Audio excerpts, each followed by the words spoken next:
Hello दोस्तों, मैं आज आप लोगों को चार्जशीट यानी आरोप पत्र के बारे में बताने जा रहा हूँ। आईओ यानी इन्वेस्टिगेशन ऑफिसर किस तरह से चार्जशीट दायर करता है। वह अपनी इन्वेस्टिगेशन के दौरान जो भी तथ्य उस घटना से संबंधित पाता है, उसके पास एक केस डायरी होती है। उस केस डायरी में उस घटना से संबंधित जितने भी फैक्ट होते हैं उन सबको अपने केस डायरी में मेंशन करता है। और मेंशन करने के दौरान जब वह आरोप पत्र दायर करता है, यानी जब वह आरोप पत्र यानी चार्जशीट न्यायालय में दायर करता है, तो उन सब में क्या क्या बातें लिखता है, आइए उन सब के बारे में आज बताने जा रहा हूँ। जब पुलिस किसी मामले में आरोप पत्र यानी चार्जशीट दायर करती है, तो मेडिकल रिपोर्ट, सबसे पहले मेडिकल रिपोर्ट की एक कॉपी उस चार्जशीट में लगाती है। उसके बाद एफआईआर की एक कॉपी उस चार्जशीट में लगाती है।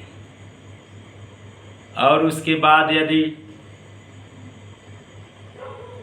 पुलिस अधिकारी द्वारा किसी को अरेस्ट किया गया है तो उसका अरेस्ट मेमो तैयार किया जाता है। अरेस्ट मेमो में वह लिखता है कि उस व्यक्ति को यानी उस अभियुक्त को यानी उस आरोपी को किस जगह से गिरफ्तार किया गया है, किस समय गिरफ्तार किया गया है, उस अभियुक्त का नाम, उस अभियुक्त के पिता का नाम, उस अभियुक्त का पता, ये सब आरोप पत्र दायर करते समय ये सब मेंशन करके उसकी एक कॉपी लगाता है, अरेस्ट मेमो की एक कॉपी लगाता है। और पर्सनल सर्च मेमो यानी पर्सनल सर्च मेमो भी अरेस्ट मेमो के बाद पर्सनल सर्च मेमो तैयार करती है कि उस व्यक्ति को गिरफ्तार किया गया तो उस व्यक्ति के पास से क्या बरामद हुआ, यानी मोबाइल या कोई पहचान पत्र या रुपया पैसा, जो भी उस व्यक्ति के पास से बरामद होता है।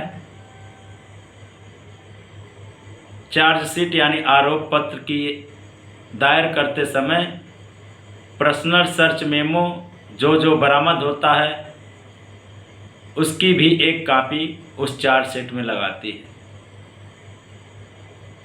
उसके बाद इन्वेस्टिगेशन ऑफिसर उस घटना जहां घटित हुई है उस जगह पर जाता है। उस जगह पर जाकर साइट प्लान तैयार करता है। उस जगह पे जाता है और एक खाका खींचता है, और एक खाका खींचकर उसकी साइट प्लान तैयार करता है कि इस जगह पे घटना घटित हुई, इस जगह से गोली चली यानी गोली चली है, या उससे और कोई घटना घटित हुई है, उस घटना का पूरा खाका तैयार करता है।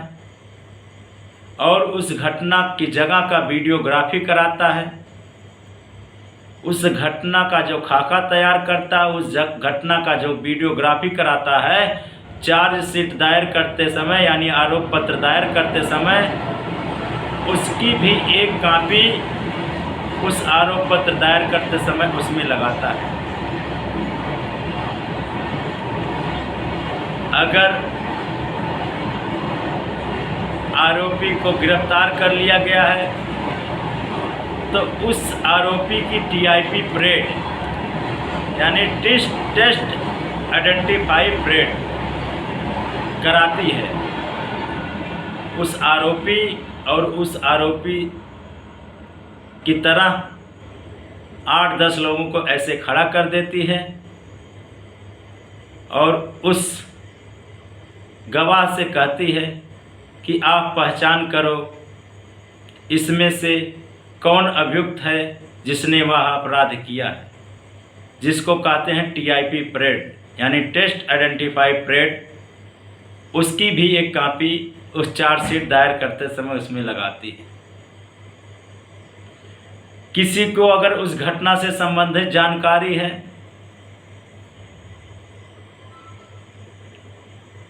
कोई उसका गवाह है तो उस गवाह को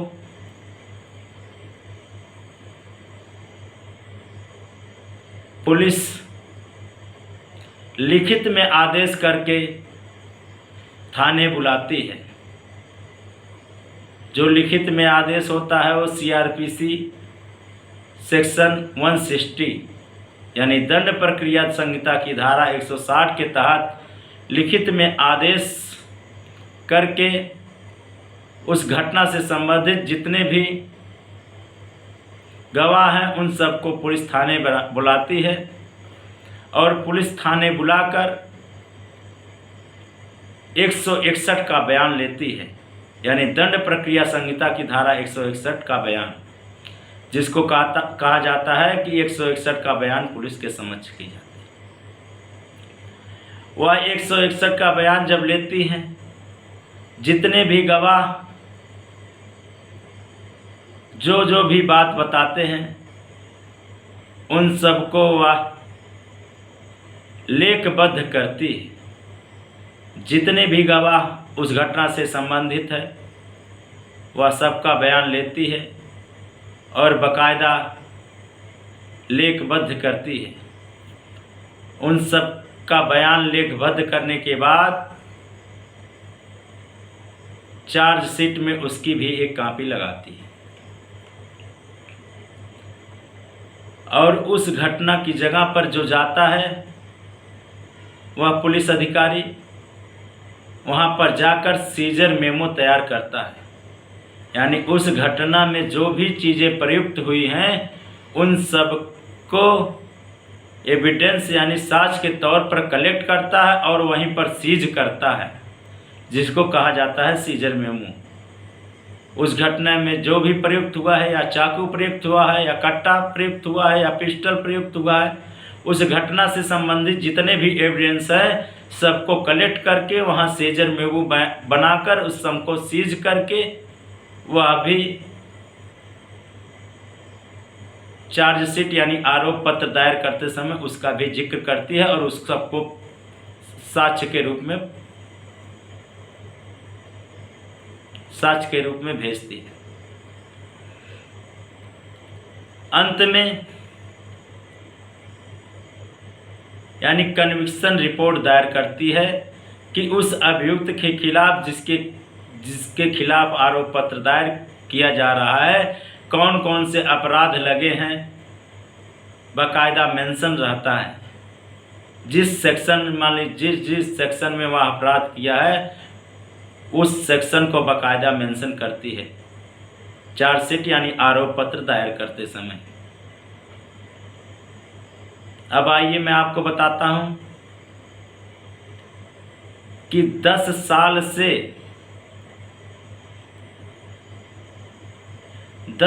से नीचे की जितने भी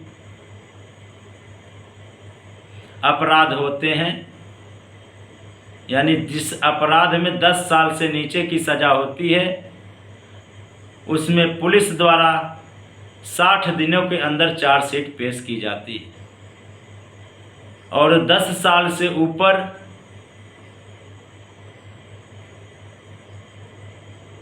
के मुकदमे में यानी किसी अपराध में जो 10 साल से ऊपर का सज़ा है उसमें 90 दिन के अंदर चार्जशीट पेश की जाती है। जैसे हत्या हुआ, बलात्संग हुआ, इन सब में 90 दिनों के अंदर चार्जशीट पेश करनी होती है। यदि वह इन्वेस्टिगेशन अफसर 60 दिनों के अंदर या 90 दिनों के अंदर चार्जशीट नहीं पेश करता है, तब वहाँ अभियुक्त को जमानत पर छूटने का अधिकार प्राप्त हो जाता है। तब वह अभियुक्त डिफ़ॉल्ट बेल की मांग करके जमानत पर छूट सकता है। वह मजिस्ट्रेट के विवेक के ऊपर है कि सशर्त जमानत देती है या पर्सनल जमानत जो भी देती है, उस जमानत पर उस अभियुक्त को छूटने का अधिकार हो जाता है। अगर 60 दिन में 10 साल से नीचे की जो सज़ा है, 60 दिन में अगर चार्जशीट यानी आरोप पत्र दायर ना हुआ तो वह अभियुक्त छूट जाएगा।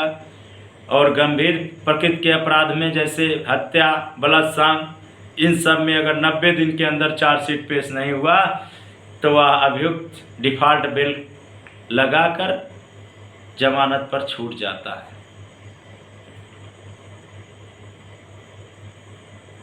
आशा करता हूँ आप सबको जो मैं बताया हूँ ये बातें अच्छी लगी होंगी। अगर आप सबको ये बातें अच्छी लगी होंगी तो मेरे चैनल को सब्सक्राइब करिएगा, लाइक करिएगा और कमेंट करना ना भूलिएगा। धन्यवाद मित्रों।